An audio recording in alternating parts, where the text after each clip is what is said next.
गए हम अपने नहीं रब को पानी है बगे।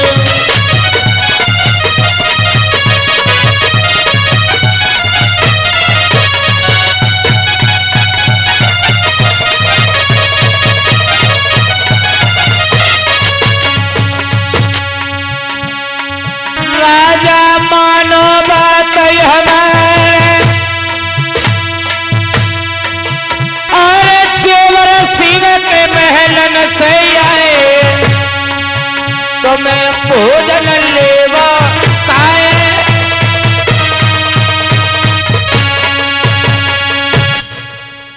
महाराज हाँ अरे आपको नहीं मालूम है ये राजा जेवर सिंह के महलों से भोजन आए हैं। एक ही दिन नहीं ऐसे बैठे बैठे 6 महीना तक खाओ और खूब मौज उड़ाओ। हाँ आज उस महतर ने वो थार लिया माताएं बहनों और आंगन में फेंक दिया और काहे से ले जाइए भोजन को। ऐसे भोजन मुझे नहीं करना। महतर हूं तो क्या हूं, मुझे भी उसी भगवान ने बनाया, उस राजा को भी उसी ने भगवान ने, लेकिन मैं अपना धर्म को नष्ट नहीं कर सकती। वो राजा है तो क्या है तो नरवंशी। उसके हाथ के भोजन की तो बहुत बड़ी बात, उसके हाथ के तो पानी भी नहीं पी सकती। आज उसने वो भोजन वाला थार जमीन पर फेंक दिया और डंडे लेके 2-4 पीठ में अपनी महतरानी की जमा दी। मंत्री दूर खड़े होकर के देख रहा था, वो दौड़ करके गया राजा के पास और कहने लगा, राजा तुम्हारे राज्य में तो सब अन्याय होता है, कोई न्याय नहीं। उस महतरानी को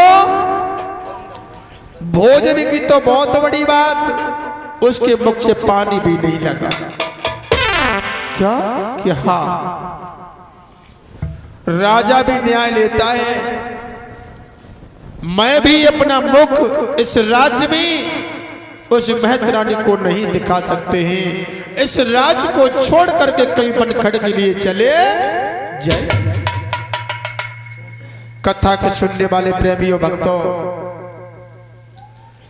कचहरी में तो राजा जेवर सिंह महाराज परेशान हैं और माता वो ऐसा ही नहीं। उधर देखो मैया बाछल की तरफ 12 साल बीत गई आंगन में, आज उस घड़ी का इंतजार कर रही है मैया। प्रभु से ढोल लगाती, प्रभु तूने सबको लली लला दे, तूने बड़े बड़े पापी तारे, लेकिन मुझे क्यों नहीं तारा। वो मैया रात के समय करीब 12 बजे उसकी आंख खुल गई, पलंग पर उठ के बैठ गई और सोचने लगी, प्रभु हमने तो ये सुना है कि प्रभु बड़ा दयालु होता है, हमने तो यहां तक सुना है कि प्रभु दुखियों के दुख हर लेता है, लेकिन प्रभु तुमने मेरा दुख क्यों नहीं हरा। तुम अगर एक पुत्र की मुझे भीख दे दोगे ना तो मेरे पिया का नाम रोशन हो जाएगा, नरवंशी नाम खत्म हो जाएगा, मेरा बांझपन खत्म हो जाएगा। मेरे पिया को सब नरवंशी कहते हैं और हमें सब बांझ कहते हैं। मैं अगर किसी बेटा को अगर गोदी में खिलाना चाहे तो वो माता बहना क्या कहती है, रानी तू बांझ है, तू मेरे बेटा को मत लिया कर, मेरे बेटा को नजर लग जाती है। प्रभु या तो मुझे एक पुत्र की भीख दे दे और नहीं तो मुझे इस महल में मौत दे दे। प्रभु अब ये ताने हमसे बर्दाश्त नहीं होते हैं। माताओं आज वो मैया प्रभु से डोर लगाती है, किस तरह से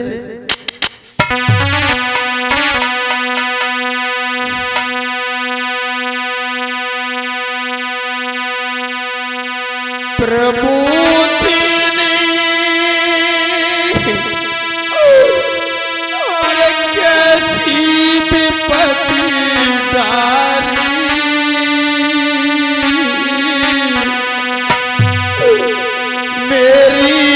भाई न कोई संतान। हे प्रभु तो आओ।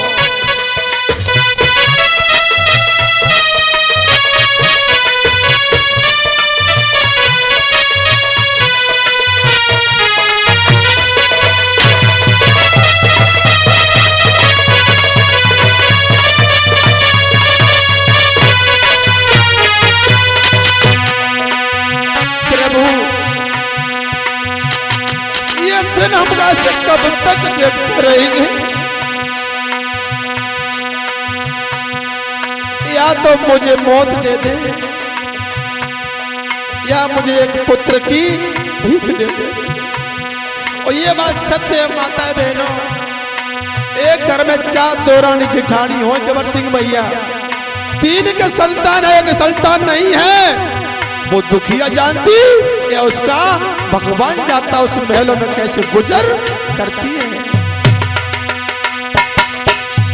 सोच रही है प्रभु, धन दौलत से भंडार भर दिए, रंग बिरंगे देखो महल कितने सुंदर बने, लेकिन शोभा अधूरी है। घर सुनो मेरो आंगन सुनो, घर सुनो मेरो आंगन सुनो, घर सुनो मेरो आंगना सुनो। अरे घर सुनो मेरो आंगना सुनो, यही है तुमको हमें प्रभु तूनो, यही दुख है प्रभु मोए तूनो। अरे सुनी गोदी हमारी रह गई,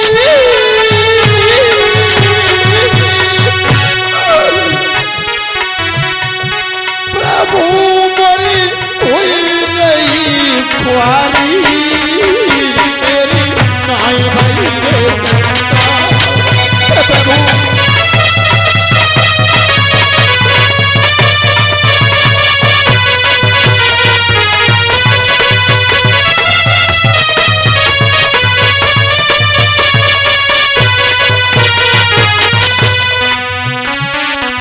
प्रभु मैंने तो यह सुना प्रभु अनहोनी को होनी करता है, होनी को अनहोनी कर देता है। तेरे लिए एक पुत्र देना कोई बड़ी बात नहीं है, तेरे खजाने में कोई कमी नहीं हो जाएगी, लेकिन मेरे पिया का नाम रोशन हो जाएगा। हे प्रभु तेरे खेल, हे प्रभु तेरे खेल निराले, हे प्रभु तेरे खेल निराले, हे गगना तेरे खेल निराले। देने दिए नहीं लाली लाले, तेने दिए नहीं लाली लाले। और लाला आरे दुनिया हंसी, आरे दुनिया हंसी मेरी उड़ाती,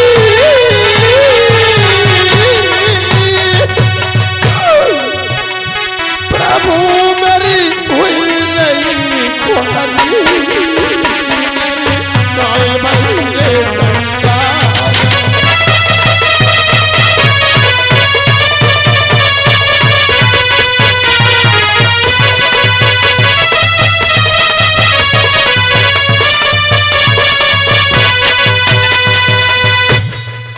श्रोताओं, मैया को रोते रोते पूरी रात व्यतीत हो जाती है और सोच रही है कि संसार में पिया का नाम नहीं चलेगा तो जीने से क्या फायदा। विचार किया, आज हम मूंगा देव बांदी को बुला करके, आज हम मूंगा देव बांदी को कचहरी के लिए भेजूंगी और कचहरी से अपने महाराज को महल में बुलवा लूंगी। अपने महाराज से कह करके अपने महाराज की दूसरी शादी करवा दूंगी। और जब दूसरी शादी हो जाएगी तो मेरी छोटी बहन मेरे महल में आएगी। तो मेरे कोख में पत्थर पड़ गए, हो सकता है कि उसके कोख से किसी बालक या बालक ने जन्म ले लिया तो मेरा पिया का नाम रोशन हो जाएगा। धन्य ऐसी पत्रव्रता माँ को देखो, कितने बड़े अरमान। आज भैया आज की तारीख में 100 तक रकम धोखे उसे आ गई तो एक ही रहेगी। हाँ, तो आज मूंगा दे बांदी को बुलाया। आज वो बात चल कहने लगी है, बांदी ए बांदी तुम एक काम कर दो ना। हाँ तुम मेरा एक काम कर दो। बोलो। सुनो,